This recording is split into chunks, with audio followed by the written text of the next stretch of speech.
Bom dia, meninos e meninas. A ideia hoje é nós estudarmos ortografia. E estudar os casos de ortografia em que normalmente você precisa, nos exames, saber fazer, né, e saber justificar também.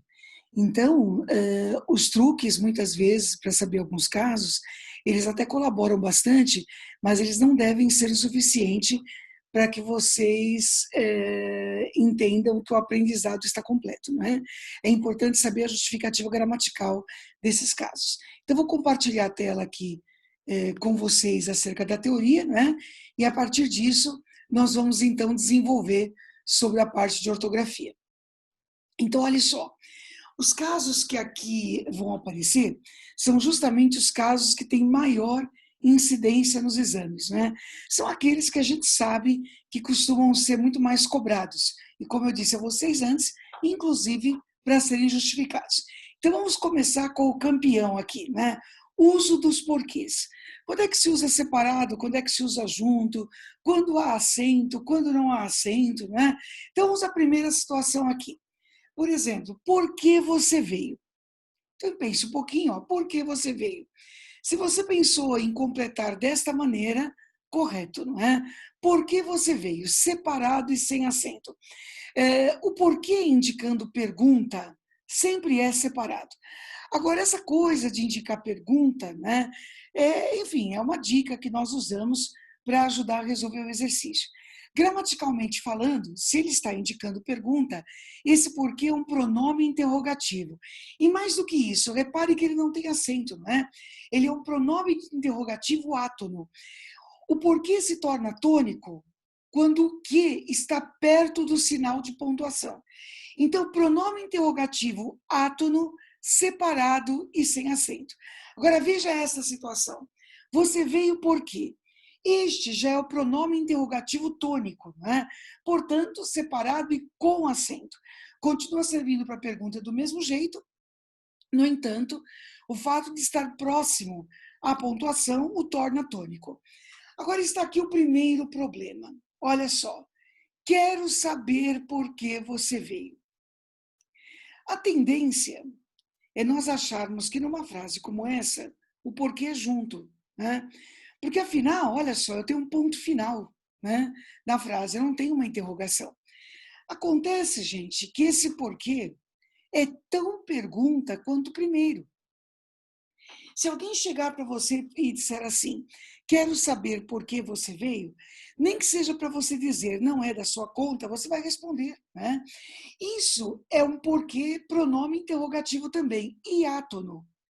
Então, a primeira questão aqui nesse assunto é justamente essa. Não se faz, em português, pergunta apenas com ponto de interrogação. Quando nós fazemos essa pergunta com ponto de interrogação, nós temos uma pergunta direta. Quando essa pergunta é feita com ponto final, temos uma pergunta indireta.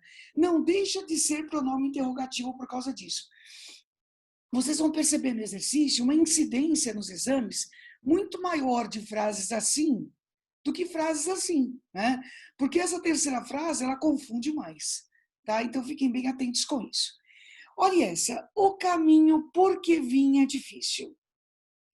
Outra frase em que nós temos a tendência de achar que o porquê é junto, e ele é separado novamente, né?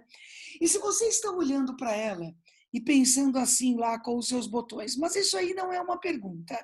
Não é mesmo, não é? Mas isso, podem reparar, também não é uma resposta. Na verdade, esse porquê é um pronome relativo antecedido de preposição. Quando se diz o caminho porque vinha difícil, essa construção equivale a o caminho pelo qual vim é difícil. Então, quando esse que ou esse porquê é substituível por pelo qual, pela qual, pelos quais ou pelas quais, ele é separado e ele é sem acento, certo?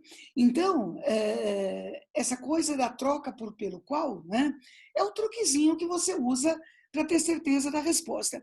A justificativa é justamente você ser capaz de dizer que isso aqui é o pronome relativo, relaciona o que veio antes ao que veio depois. Eu vim porque quis. Este sim é o porquê junto e sem acento. Esse é o famoso porquê de resposta, não é? Agora, ele é o porquê de resposta porque ele é uma conjunção causal ou explicativa. Então, olhem só, porquê pronome interrogativo separado? Se é tônico, com acento, se é átono, sem acento. Por que pronome relativo separado? Por que conjunção explicativa ou causal junto? E por fim esta, né? O porquê de ter vindo é problema meu. Esse porquê junto e com acento. Esse porquê junto e com acento, ele é um substantivo. E você consegue perceber que ele é um substantivo justamente porque tem um determinante aqui, ó. No caso, esse determinante é um artigo. Então, só para a gente reforçar, né? Quando é que se usa o porquê e como se usa o porquê? Então, usa-se separado e sem acento nas perguntas, né? Ou nas frases interrogativas, ou ainda quando é pronome interrogativo. Se ele é pronome relativo ou se ele é pronome interrogativo, ele é separado. Se ele for tônico, ele terá acento. Se ele for átono, ele não terá acento, né? Esse porquê junto e sem acento é uma conjunção causal ou explicativa, né? Se esse porquê vier separado e com acento, pronome interrogativo, tônico. E, por fim, esse porquê junto e com acento, ele é um substantivo. Há sempre um determinante antes dele. Então, de todos os casos que nós vamos ver hoje, né, esse é o caso que dá mais trabalho. É o caso que traz mais possibilidades. Muito bem. A com H ou A sem H? Na maioria dos casos, as pessoas não têm problemas em usar um ou outro. Então, se eu disser, por exemplo, há muita gente na sala de aula, esse A, evidentemente, é com H, né?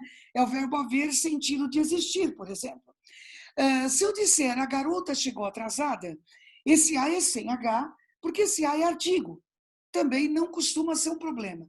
Eu a vi no corredor, esse A também é sem H, né?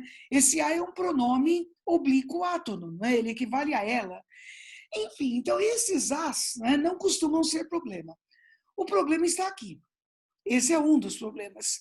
Sair daqui a pouco. Pense um pouquinho. Ele é com H ou ele é sem H?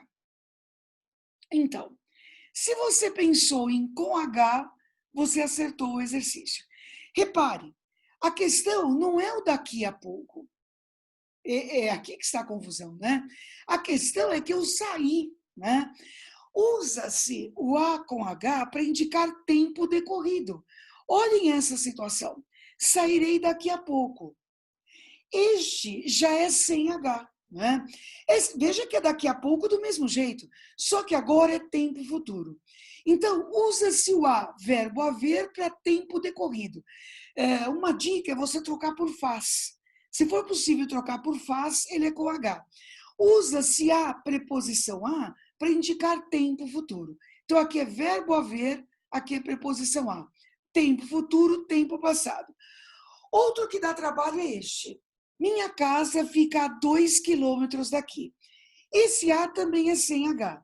E dessa vez não tem nada a ver com tempo passado, nem com tempo futuro. Esse A é a preposição a indicando espaço. Então, cuidado com essas situações, tá? A tendência é que os exames explorem mais essas, justamente porque são os casos que dão mais trabalho. Resumindo, não é? Quando é que se usa o verbo haver, portanto? Usa-se quando indica tempo passado, substituível por faz, não é? Quando nós podemos também usar no sentido de existir, acontecer, ocorrer, que são usos mais tradicionais. Usa-se o a, preposição a, no sentido de referência a futuro, tá certo?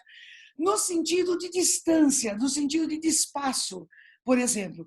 E usa-se, obviamente, o A sem H como artigo ou como pronome, tá?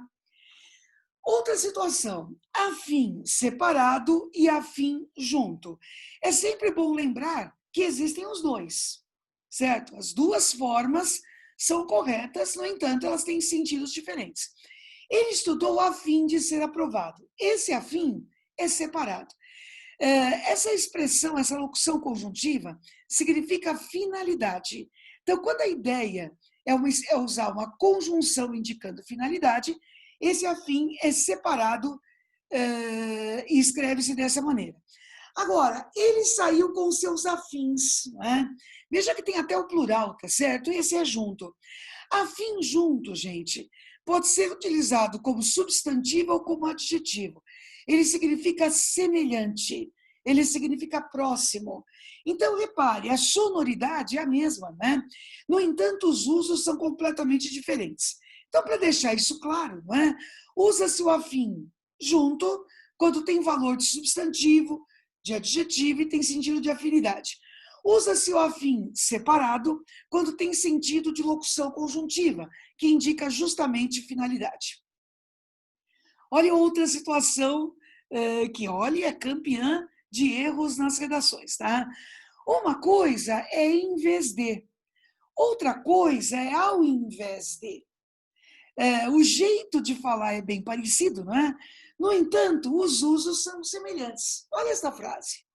Em vez de ir ao teatro, foi ao cinema, ou ao invés de ir ao teatro, foi ao cinema. A forma correta é em vez de ir ao teatro, foi ao cinema. Em vez de significa no lugar de. Por isso que ele é escrito desta maneira. Agora, veja esta situação. Neste caso, é ao invés de acordar, dormiu. Então, pessoal, em vez de significa no lugar de. Ao invés de significa ao contrário de. Então, só sonoramente são parecidas, né? Mas seus usos são completamente distintos, tá? Então, ao invés de tem valor de oposição, de situação contrária, né? E em vez de significa em substituição a, no lugar de, tá? Pois é, outro campeão dos exames. Mal com L, mal com U. Né? Vamos começar com uma frase simples. Ele é um homem mau. Ele é um homem mau com L ou ele é um homem mau com U? Se você pensou que a forma correta é com U, perfeito, não é? Muita gente estuda isso assim. Se esse mal é contrário de bom, usa-se U. Se esse mal é contrário de bem, usa-se L. Funciona perfeitamente. Mas não é isso que você coloca numa resposta dissertativa. Esse mal, que é contrário de bom, não é? E aqui se escreve com U, portanto, ele funciona como adjetivo. Estão vendo? Esta é a situação. Então, mal adjetivo é escrito com U. Agora, vejam esse.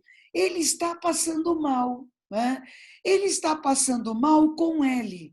Contrário de bem? Claro, não é? Ele está passando bem. Repare que agora ele modifica um verbo, estão vendo? Ele funciona como advérbio. Então, o mal adjetivo é escrito com U.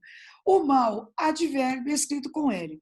Se você esqueceu quando é que algo é adjetivo, quando é que algo é advérbio, lembre-se que algo é adjetivo quando modifica um substantivo, como é o que está acontecendo aqui. Algo é advérbio quando se liga a um verbo, a um adjetivo ou a outro advérbio, tá? Indica uma circunstância. Agora, o problema nos exames é esta frase.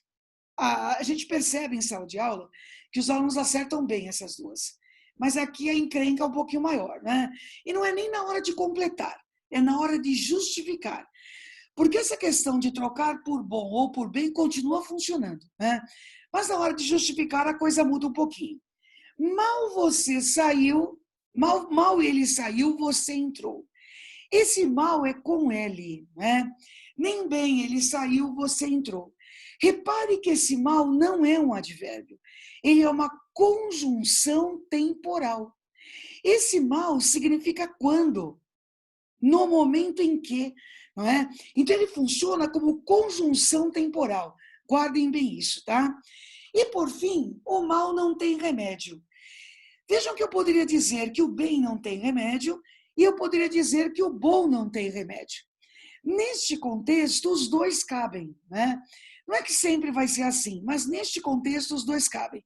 que é um jeito de dizer a vocês que os dois, olha o que veio antes, podem ser substantivos. Então, gente, o que nós percebemos nas provas é que os alunos justificam bem esses dois aqui, ó. Mas esses dois enrosca-se um pouquinho, tá? Então, o primeiro é adjetivo, o segundo é advérbio, esse terceiro é uma conjunção temporal e aqui ele funciona como substantivo. Assim, nós podemos fechar, né, com a seguinte conclusão. Esse mal com U é contrário de bom e pode funcionar como adjetivo ou substantivo. Esse mal com L é contrário de bem e ele pode funcionar como advérbio, como substantivo e até mesmo como uma conjunção temporal. E aí, entre os casos principais, vamos então ao último, que nós queremos reforçar com vocês. Existe onde, existe aonde e existe donde. Só que o uso de tudo isso aqui não é opcional, tá certo? Nós não usamos quando estamos afim, né? Há usos específicos. Então, olhem esta frase aqui, por exemplo. Como é que funciona isso? É onde você está, é aonde você está ou é donde você está. Então, se vocês pensaram em onde você está, perfeito, né? Quando o verbo não indica movimento, usa-se onde. Como é que eu sei que o verbo não indica movimento? É que o verbo exige a preposição em, tá certo? Quem está, está em algum lugar. Por isso que é onde você mora, onde você ficou, certo? Porque quem fica em, quem mora, mora em. Agora, olhe essa situação. Desta vez, é aonde você vai. O verbo ir indica deslocamento. Quem vai, não vai em algum lugar. Quem vai, vai a algum lugar. Né? Portanto, aonde você vai, certo? Então, usa-se a preposição a. E, por fim, quem vem vender. Portanto, de onde você veio. Gente, importante, se vocês escreverem aqui embaixo de onde você veio, também está correto, certo? Mas é sempre bom lembrar que de onde não está errado, certo? Então, existe a opção, né? Eu posso escrever de onde, posso escrever de onde, né? E as duas formas são igualmente perfeitas. Assim sendo, então, como é que funciona? Se o verbo não indicar movimento, exigindo a preposição em, onde? Se o verbo indicar movimento para frente, né? E exigir a preposição a, aonde? E se esse verbo indicar origem, exigir preposição de, usa-se donde, não é? Então, gente, esses verbos todos, não é, exigem preposições específicas. E justamente porque eles indicam preposições, eles usam preposições específicas, esse onde, aonde e donde são usados de forma variada, né? Depende do verbo a que eles se ligam. Então, meninos e meninas, é isso. Façam os exercícios a respeito, né? E na semana que vem, ou na próxima aula, claro, né? Na próxima aula, nós vamos corrigir os exercícios sobre isso, tá bom? Então, um grande beijo no coração de vocês. Fiquem bem, tá?